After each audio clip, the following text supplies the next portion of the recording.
Good morning. Thank you very much for coming so early today, waking up early to come to this talk about service mesh patterns. First question is, how many of you knows what Istio is? So everyone, okay. So then I will try to, speak fast in the Istio introduction, and then let's move to more advanced things. My name is Soto. I work in Red Hat, and well, I contribute to several magazines. And now also I'm the author of Testing Java Microservices, which, and I think I'm quite busy today because first of all, there is a raffle, where if you follow me on Twitter with a picture of the session, mention me, and with the hashtag DevOpsUK, then I will raffle 4 ebooks of Testing Java Microservices, so it's the electronic book. Then also, if you use this discount, you will get a 40% of discount when you are going to buy the book. And also in the hall after the session, I will be doing a book signing. I mean, we've got 20 physical copies of this book, so if you come, I can sign it, and you can grab it one book. So if you have any question, don't worry, just raise your hand when you have it, and then I will try to answer it just in time. I prefer do it in this way because we have all the context of what you are asking. Of course, some years ago, and probably now it seems ages, we developed something like this. It was like a monolith application which everyone knows how it looks like. Internally, it was something like that, right? It was the monolith, but then we have some modules inside this monolith. But then someday, let's say 2 years ago, we decided that it would be interesting to start breaking all these modules, all this monolith, into something like this, just a service mesh of all these modules, right? And this is where microservices comes from. So you've got really a distributed system with several modules communicating with network. And as you can see, this is like a graph. It's not a tree, it's a graph, which makes it really interesting to control all the interactions between modules. Of course, each module has its own database. Some have databases, others not. And even if you see, each service might have different, or all your application might have different entry points. And for this reason, it's really interesting using things like an API gateway. So at the very end, microservices, you can think about like a distributed computing, where you have service A, which is running in the JVM, and then you have the operating system that communicates using network to service B, and B to C, and so on and so forth. So at the very end, this is just a distributed computing architecture. The problem, as a developers, is that we think that this approach is the same as monolith, in the sense that doing a call between network is like doing a memory call. And the problem is that it's not in that way. And this is the fallacies of distributed computing. The problem is that we as developers always think that the network is reliable. It will be always there. That the latency is 0, so it's just instantaneous. A call, the bandwidth is infinite, so we can send whatever we want from the network because it's supported. The network is secure. Topology does not change. There is one administrator. Transport cost is 0, and the network is homogeneous. And the problem is that we assume that, but it's not this. It's really harder than this. And if you think about it, what's happened now when there is a failure in one of these services, in the monolith, it doesn't matter, right? Because it's a module which fails. In this case, what's happened when this module fails? Well, that there is a cascade of failures. So any failure that happens in one service, all its dependencies and transit dependencies just fails. So as you can see, done properly, network is an heroic art, right? And for this reason, and to try to avoid these problems, microservices implement something that I like to call it cross-cutting concerns. And these cross-cutting concerns are typically like this. You've got your service done with any technology, and then there is the API, the discovery, how you discover the service, the invocation, how you invoke other services, elasticity, a service should be scale up and down, resilience, what's happened when a service goes down, what's happened with the colors, how you recover, The pipeline, it should be automatically deployed. Authentication, how you manage authentication between all these services. The logging, in monolith is really easy to log, but in microservices it's quite harder. Monitoring and tracing. So as you can see, all these cross-cutting concerns, they were in a monolith application. Now they are in the microservices application. But nowadays, most of the people are putting all these cross-cutting concerns inside your code. So what you really have is like your business code plus all these cross-cutting concerns. So you can think that this is a disaster because, now everything is inside the code, so I have more and more things to implement for a microservices. But you can see this as an opportunity. And the opportunity comes if you're using Kubernetes or OpenShift. OpenShift is like, you can think about like Kubernetes for enterprises, which is an open source. And with just Kubernetes and OpenShift, you are almost covering all these cross-cutting concerns. But there are still some places where they are not covered by Kubernetes or OpenShift. And this is where Istio, or a service mesh, comes. A service mesh is a dedicated infrastructure layer for making service-to-service communication safe, fast, and reliable, and Istio is a service mesh. And this implies a change. And this is a change of how we develop, how we deploy, and how we release our applications. Now, using Istio, developers need to change how they are developing their microservices, because with Istio, basically, we are just implementing all these complementary gaps that were there. You can see that, for example, Istio implements circuit breaker pattern, or even the authentication, monitoring, and tracing. So before Istio, we have all these services with all this bloated code here, with discovery, load balancer, resiliency, metrics, and tracing. All these stuff were inside the service. But how about if I told you that I could implement all these cross-cutting concerns at infrastructure layer? Not in the service, but in the infrastructure. So me, as a developer, I don't need to take care of it. And this is exactly what Istio does. It just creates a sidecar container inside the pod. As you know, a pod can contain more than one container. So you have my container with my business service, and then I have my sidecar container implementing all these cross-cutting concerns, which basically intercepts all the traffic and do things with this traffic. Just in case that you know, Istio uses Envoy. Envoy is a proxy, which you can do things with the traffic. And these things that you can do is, for example, managing the traffic, redirecting traffic. For example, you can do a canary release, saying, I want to send 10% of the traffic to this service and 90% of the traffic to this other service. Or you can do things like, I want to send the traffic if it comes from Firefox to this service, or if it comes from Chrome to another service, and so on and so forth. Also, you can do mirroring traffic, which is basically sending the traffic to two services at once. You can do, for example, dark canaries.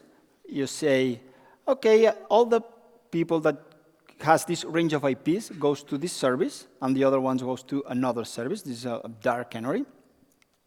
Also implement circuit breaker with retries and pull ejection. And pull ejection is something that's really interesting, because what Istio does is that when they detect that a pod is behaving wrongly, then it takes out this pod from the pool of pods. So the next call that's going to happen is not going to reach this pod anymore until it's recovered.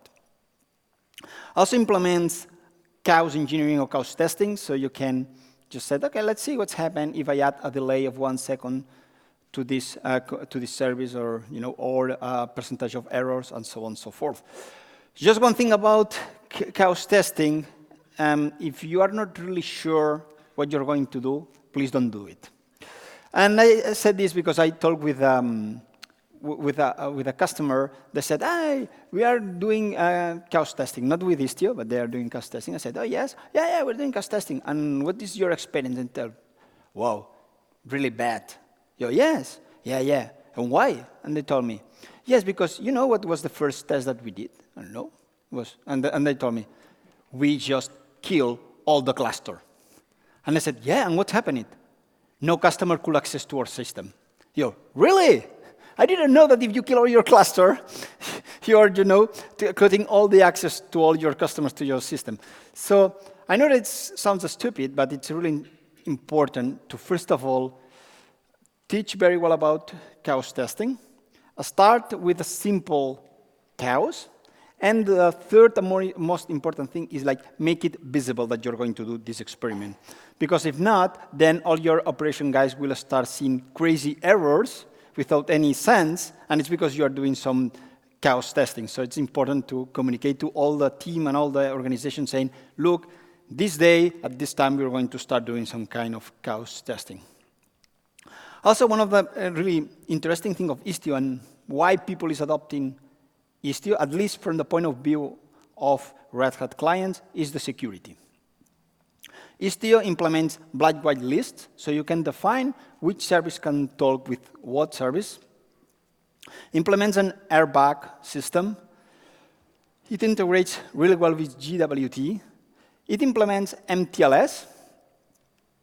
And MTLS is the reason why everyone is adopting Istio. And basically, what you're doing with Istio is that leaving all this responsibility to the infrastructure to work with all the certificates and with all the HTTPS. So you as a developer, you just work with HTTP. You always do HTTP calls. Then your call goes through the Envoy proxy, and Envoy proxy will transform this HTTP to HTTPS. So the communication between services is going to happen with HTTPS. And Istio will take care of maintaining the certificates, revoking the certificates, creating new certificates, and so on and so forth. So you, as a developer, you don't need to take care anymore of all this complicated code. Also, it implements observability, which means that Istio comes by default with Prometheus and Jigger.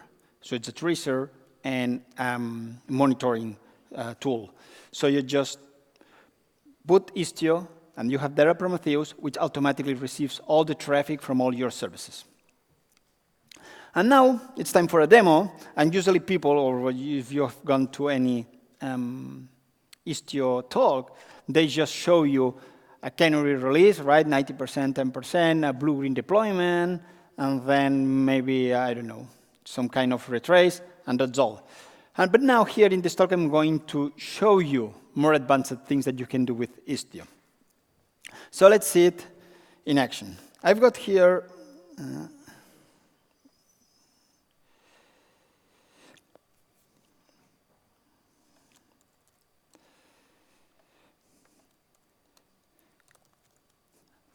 my application, which now, wait, I can show you.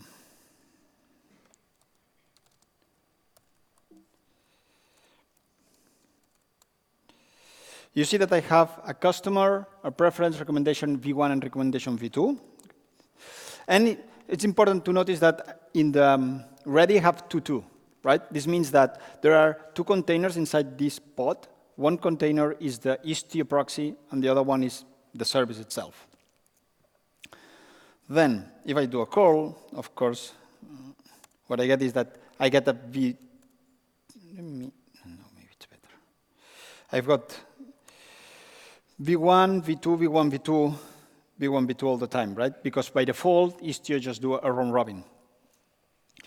Now, let's do another thing. The first thing is just registering, let's say, that I have some services. In this case, I'm going to register that I have a v1 and v2 services. So you can do a lot of more things with the destination rule, but for those who don't know, you can think about it's like telling to the Istio saying, we've got recommendation v1 and we've got recommendation v2 services that I want you managed. Now, see that here I just have v2, and I have just one instance of v2. And what I'm going to do is just scale up. Scale to 2. So basically, I'm creating another instance of recommendation v2.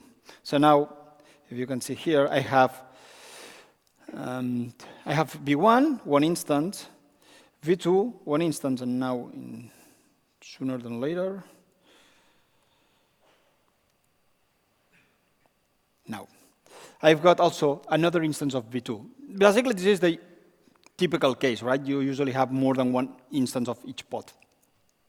So now I can do a curl again, and following the round robin, notice that now I get it two v2. One v2, which is this 8hd4, another v2, which is rtjgl, right? So I'm having v1, the instance of v2, and the other instance of v2.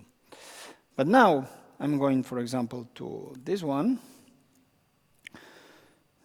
Here, I'm going to go inside the shell. Now I'm inside the container, and I'm doing one thing, which is do a local host 88. So basically what I'm saying is like all the requests that goes to this instance, it should return a 503. In fact, if I do a call localhost 8080, you see that it says recommendation misbehavior. Now, what's happening if I do a call again? Notice that now I'm receiving v1, v2, v1, v2, and I'm not receiving the v2 of 8hd4. Never. The reason is that because Istio implements this circuit breaker plus pull ejection pattern. So now, when Istio detects an error in a pod, it just says, okay, there is an error in this pod, so I'm going to take out this pod from the be an eligible pod, so it's out, and I'm going to retry again your request. It returns the request, and now it finds the other pod, which is working correctly, and it returns to the client. So notice that the client will never notice that there is one pod that is misbehaving. Why it's important is, because if usually what's happened with this kind of errors is that one pod is receiving a lot of traffic.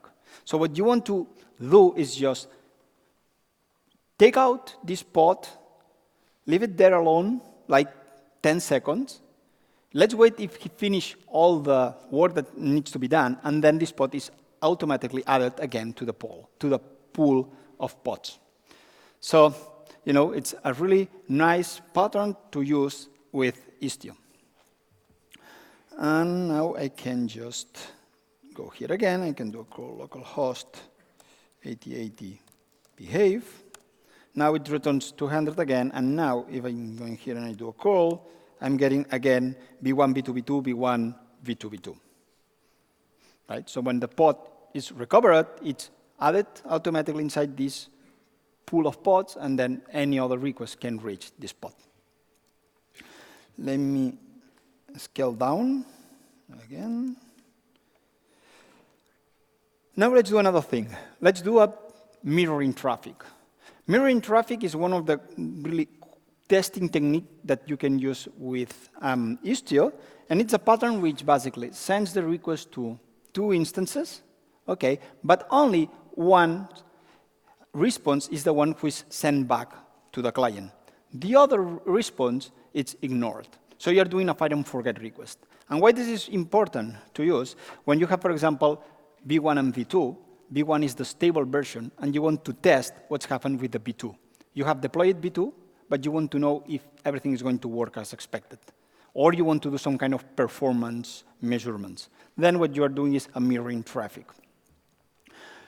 Notice that in any time, I'm not redeploying anything. I'm just doing everything at infrastructure layer. Sometimes people tend to do these kind of things inside the code. Notice that the service is always there deployed. I'm not redeploying anything. I'm just saying istio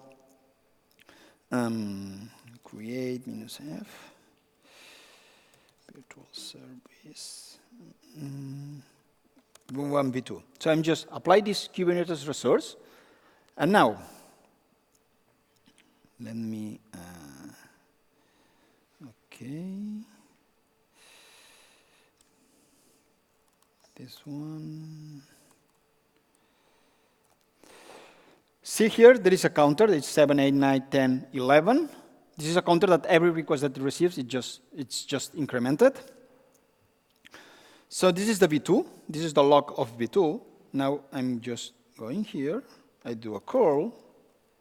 And notice that I'm getting V1, and I do another curl, and I'm getting, again, V1, and I do another curl, and I get it V1. But if you check the log, you see that it was 11, right? The previous one, and now it get 12, 13, and 14. So the request is reaching this service V2, but the response is never get back. And it's a really interesting testing technique. Then let's, if you want, well, maybe if you want to see this file,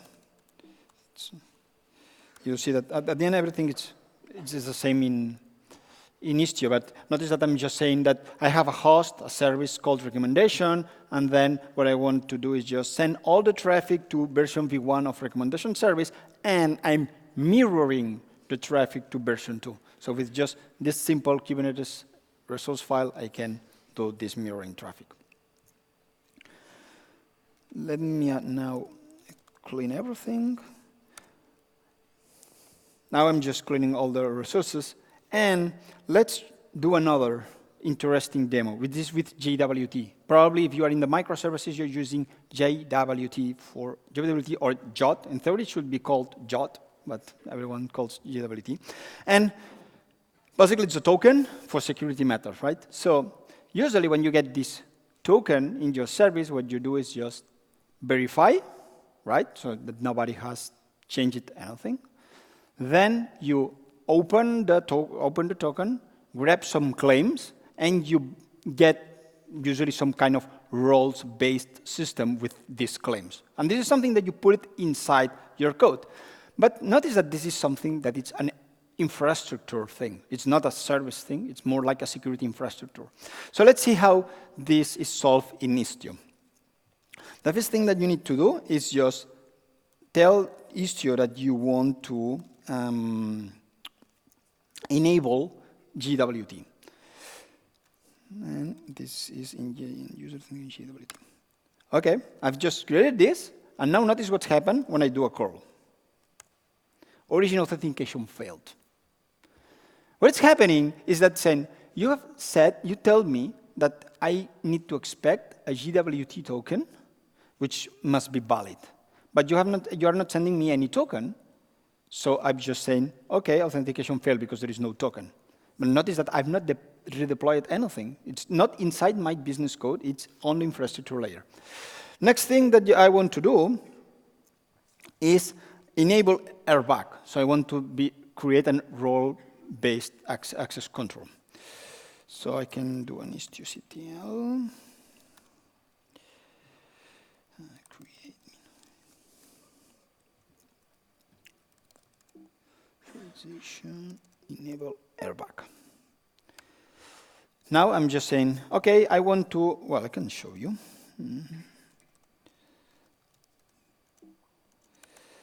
I'm just saying that this namespace, which is the tutorial one, I want to do some kind of role-based access control.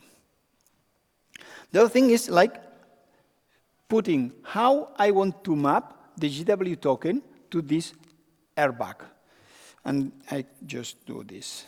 Istio.ctl, creating SF.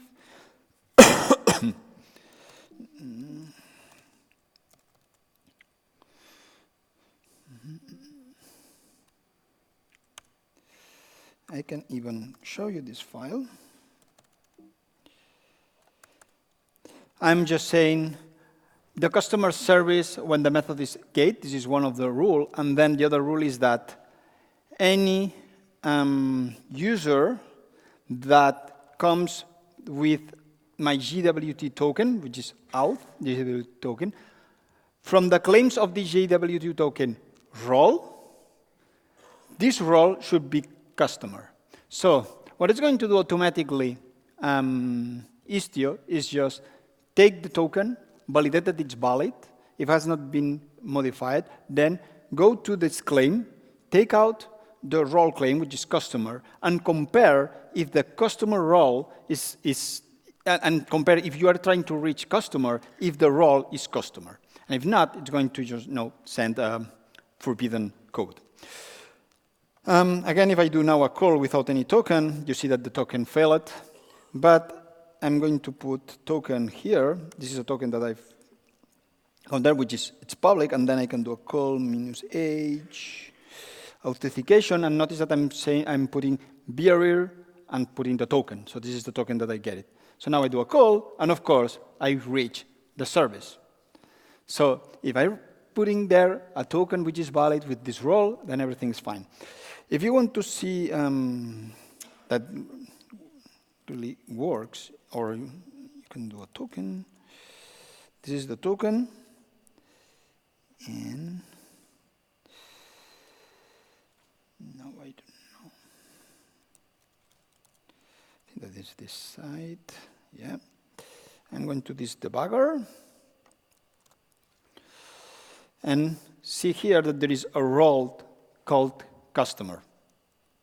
So of course, there is a JWT token with all the expirations. I mean that it also Istio takes care of the token has not been expired and so on, and then it gets the role and check the customer.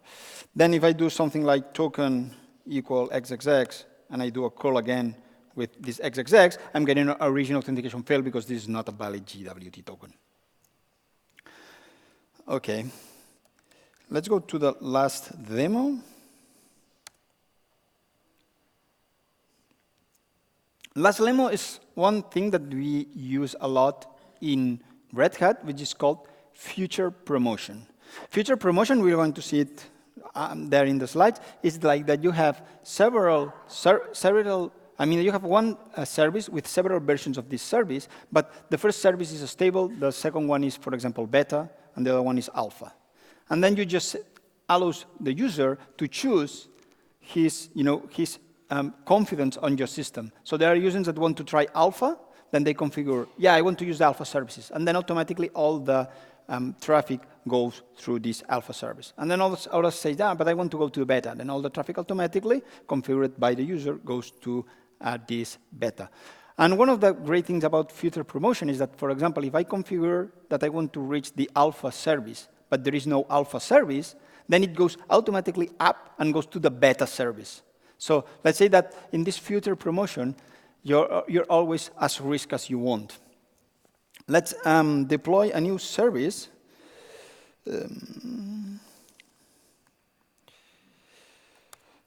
Now I'm deploying recommendation v3. So we have 3 services. You'll see here. Okay, it's starting.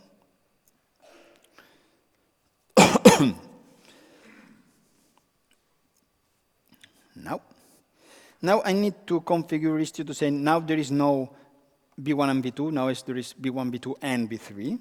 So I'm going to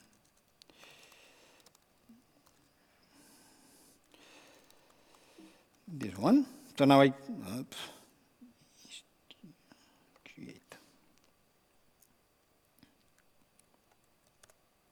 So now I've got B1, B2, B3 registered, and I'm going to just configure the virtual service which takes care of this future promotion.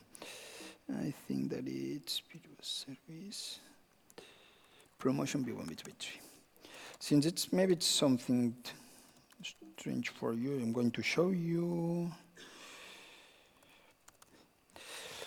And now it looks like this. I've got a service called recommendation with one header which is called user preference. Of course, you can say it whatever you want.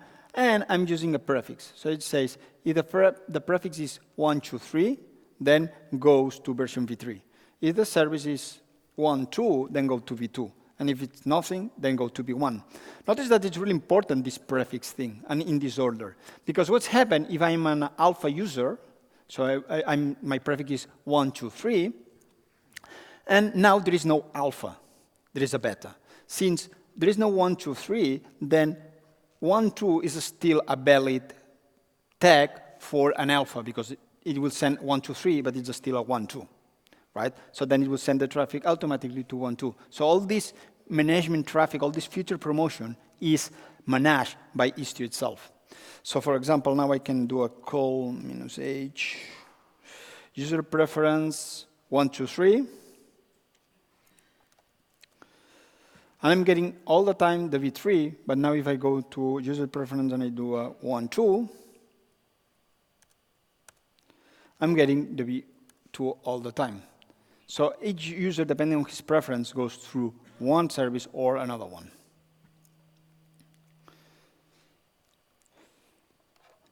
Maybe you want to learn more about Istio or more advanced cases because there are more. For example, the MTLS. There is this Istio tutorial, which is in GitHub. It's free. And it's just these examples plus a lot of more examples.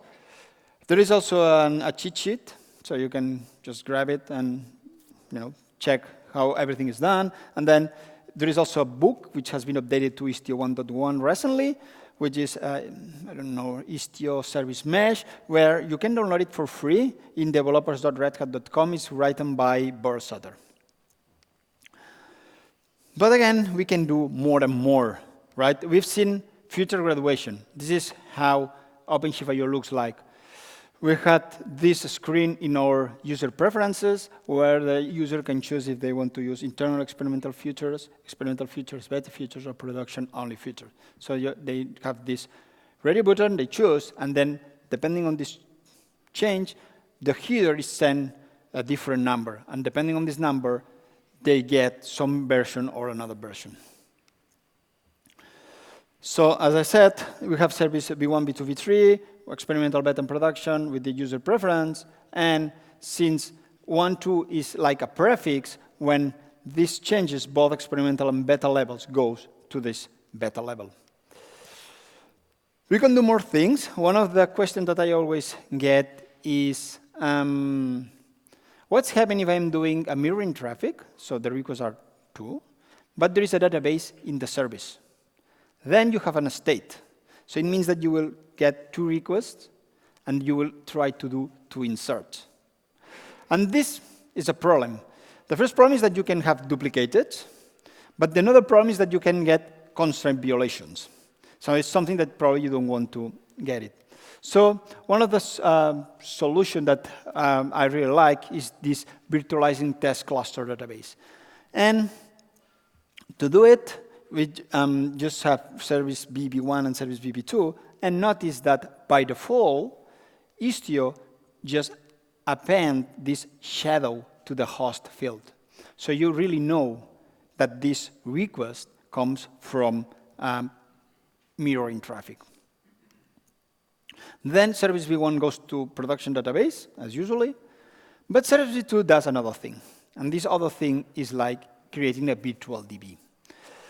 To create a virtual DB, there isn't that much technologies, but there is one, which is JBoss State, which is an open source project from Red Hat, where you create a virtual DB that you can think about like a proxy for DBs, which basically you do things like, when there is a read, redirect all the traffic to the production database. But that's fine, because usually what you want to do is just react in the same way as the service v1, and even probably the production database, it's have a different weight of data entries rather than other test database. So it's really nice to have this selects against production database. But what's happened with the write? Okay, then when there is a write, you just start up a new database and just write there. And all the writes goes automatically to this throwaway. Then what's happened when you finish all this mirroring traffic? You are just monitoring this service v2. You said, yeah, it seems that it works and works pretty well. So how about start, for example, a canary release? Then you just remove the virtual DB, remove the throwaway database, you just redirect again the traffic to the production database, and then you can start the canary. So it's really a safe way of implementing this mirroring traffic. Then there is another, yeah? One question, sorry, the traffic to the database, it goes through the Istio proxy as well? Or Yeah, all the traffic of B2 goes through virtual DB. No, I mean, sorry, does the service talk You mean you always from the Istio point of view, you mean? Or? Well, what I mean is that does the, let's say my GDBC driver, does it connect directly to the database? Or does it talks to Istio and then Istio talks to the database? No. You said that you changed this in Istio. So the service v2 always have a host called, I don't know, prod.db, right? The host is always the same. But what you do with Istio is redirecting this traffic. So you're saying, yeah, I'm communicating to prod.db, but since I've been configured that v2 needs to get a connection to virtual DB host, then I just do the connection to that virtual DB host. So from the point of view of service v2, you never redeploy.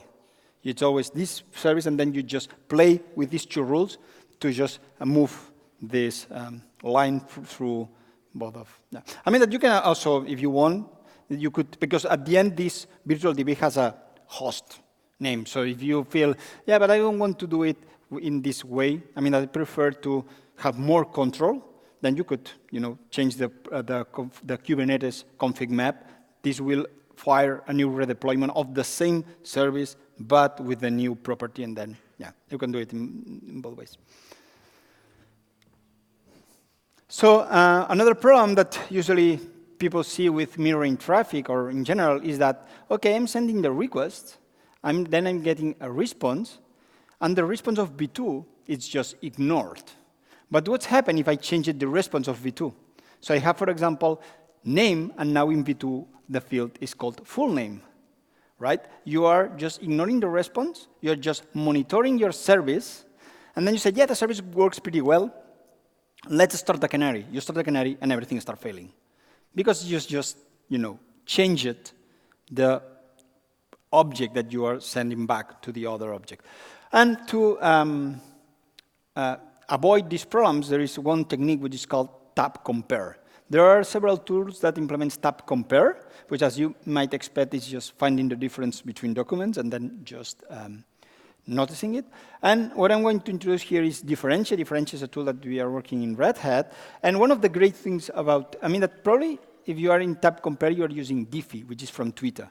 But Twitter uses mesos, and it's writing in a Scala.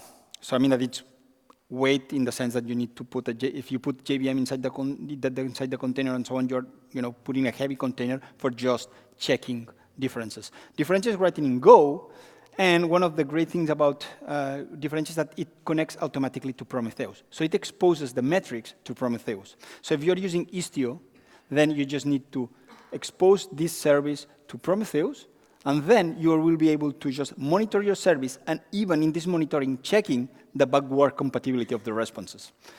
And this is the simple case where you just send a request to Differentiate, and then Differentiate sends two requests to v1 and v2. If you are in Istio, this is done automatically. And then you're getting the response, and it's comparing the response. And the response is compatible, and compatible means that are equivalent. It's not that it's exactly the same, because maybe you have v1 returning name, and then v2 is returning name and full name. Then v1 and v2 are still compatible, but they are not equal.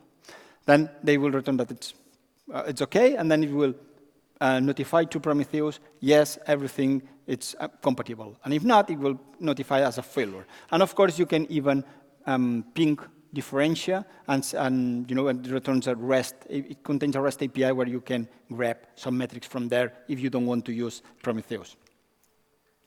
As I said, with Istio, you have Prometheus where you can get all the information by default. So you don't need to configure anything. Just install Istio, and you have Prometheus there, and all your services will start notifying there all these metrics. And the important metric here for in testing purposes, and usually for the metrics, is this one, which is the success rate by service. So you just need to compare the service v1 and the service v2 and just check if this success rate is similar or not to decide if you want to, for example, increase the canary traffic or start a canary or whatever. And about this, I know that there is two tools.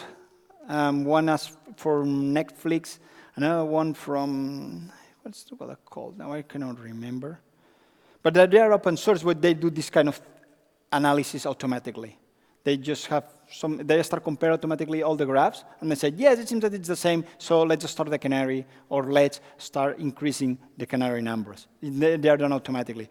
I always suggest to do it manually, but I mean that there are tools that can do all these things automatically based on the Prometheus data.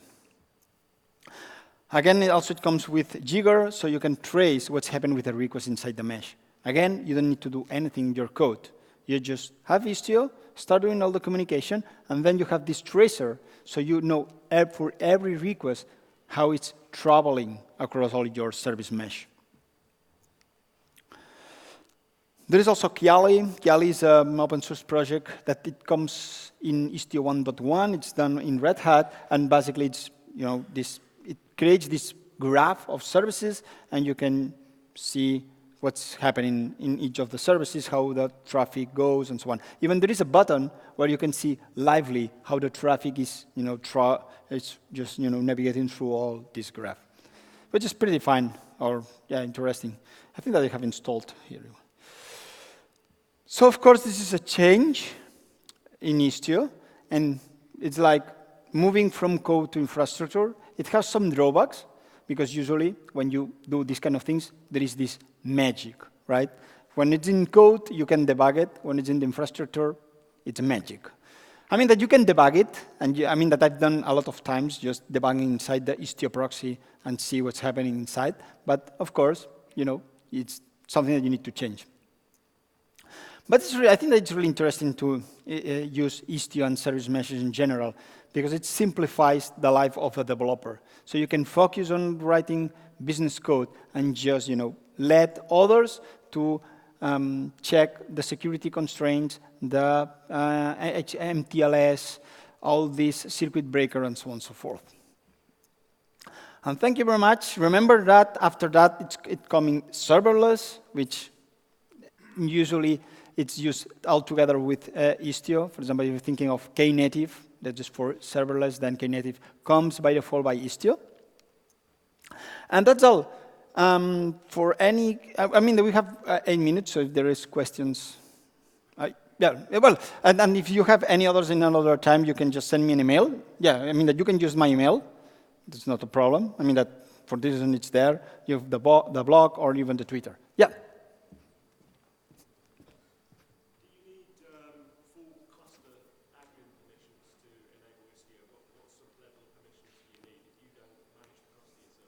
Yeah, the question is about, what about the permissions that you need to run in Istio?